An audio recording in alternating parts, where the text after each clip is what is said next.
Assalamualaikum warahmatullahi wabarakatuh. Saya dengan Ibu Muhlisah Ulumiyah. Pada kesempatan kali ini saya akan menjawab pertanyaan dari tugas di hari ke-8, yaitu tentang tema tugas dan tanggung jawab motivator. Pertanyaannya adalah, apa target suasana dan kegiatan di kelas Bimba AIUEO yang harus dicapai oleh motivator? Tugasnya adalah 1. Suasana kelas yang nyaman dan menyenangkan. 2. Kegiatannya berhubungan dengan pengembangan minat baca dan belajar anak. 3. Kegiatannya sesuai dengan kemampuan anak. Dan yang keempat, kegiatan pembelajarannya dapat meningkatkan perkembangan minat baca dan minat belajar anak. Pertanyaan selanjutnya, bagaimana cara motivator mencapai target atau tugas di kelas Bimba AIUEO? Caranya yaitu 1. Menyayangi dan mengasihi murid. 2. Harus mengerti anak, bukan ingin dimengerti oleh anak. 3. Dapat mengendalikan diri sendiri. 4. Selalu memulai kegiatan yang menyenangkan bagi murid. 5. Menerapkan konsep dasar variation skill dengan konsep dasar Bimba AIUEO. 6.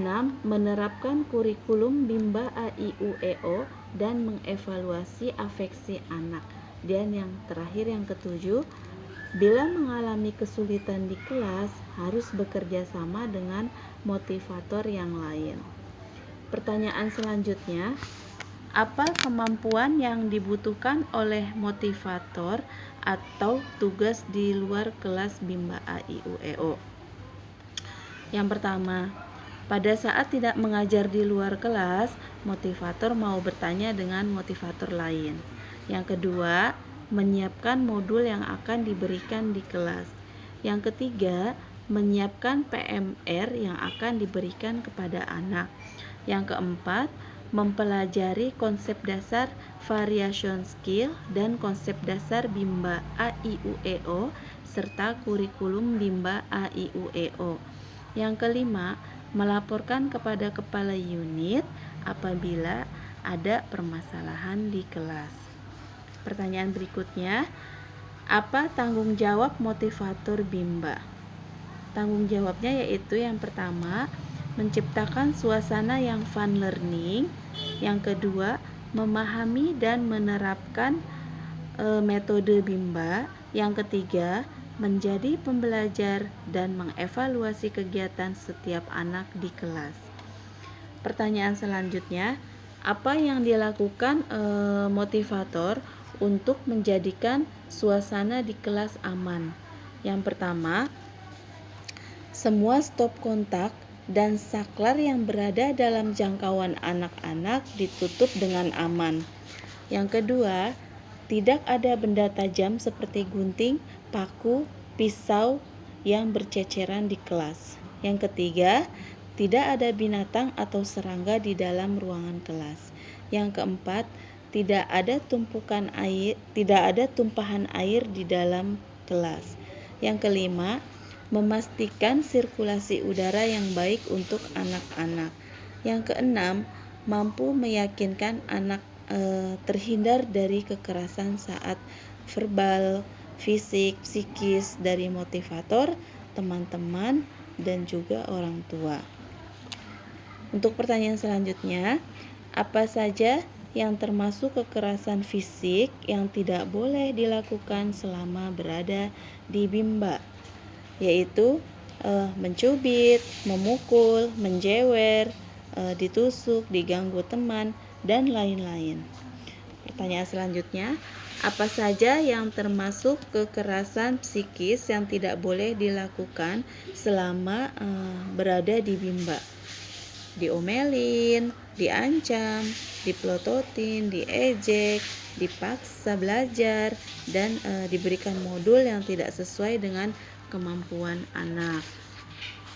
Pertanyaan selanjutnya yaitu, Apa yang harus dilakukan motivator untuk menjadikan suasana di kelas nyaman?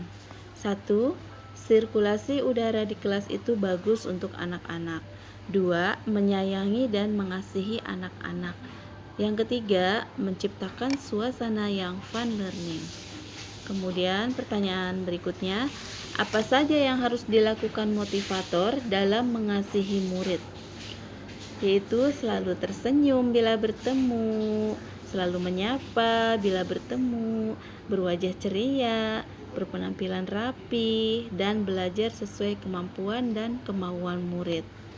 Pertanyaan selanjutnya, apa saja yang harus dilakukan motivator dalam menyayangi murid?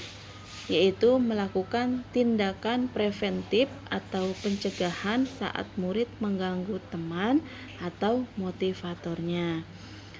Pertanyaan selanjutnya, apa yang harus dilakukan motivator untuk menjadikan kegiatan bermain sambil belajar menyenangkan? Yaitu dengan menerapkan metode Bimba dan memvariasikan aspek kognitif, afektif, dan juga psikomotorik anak dengan cara variation skill serta menerapkan teori bandul. Pertanyaan berikutnya, apa yang harus dilakukan motivator untuk memastikan anak melakukan kegiatan yang berhubungan dengan minat belajar? Yaitu dengan mengawasi afeksi anak dalam bermain baca-bacaan. Pertanyaan selanjutnya, apa yang harus dilakukan motivator untuk memastikan anak melakukan kegiatan sesuai dengan tahapan perkembangannya? Yaitu dengan mengevaluasi kognitif anak. Pertanyaan yang terakhir yaitu, apa saja kemampuan yang harus dimiliki motivator? Yang pertama, memahami metode Bimba atau konsep dasar Bimba. Yang kedua, memahami variation skill. Yang ketiga, memahami kurikulum Bimba. Yang keempat, mampu menciptakan suasana yang menyenangkan di kelas. Dan yang kelima, mampu mempersiapkan materi atau modul sesuai dengan kemampuan yang dimiliki oleh anak di kelas. Demikian jawaban dari saya. Wassalamualaikum warahmatullahi wabarakatuh.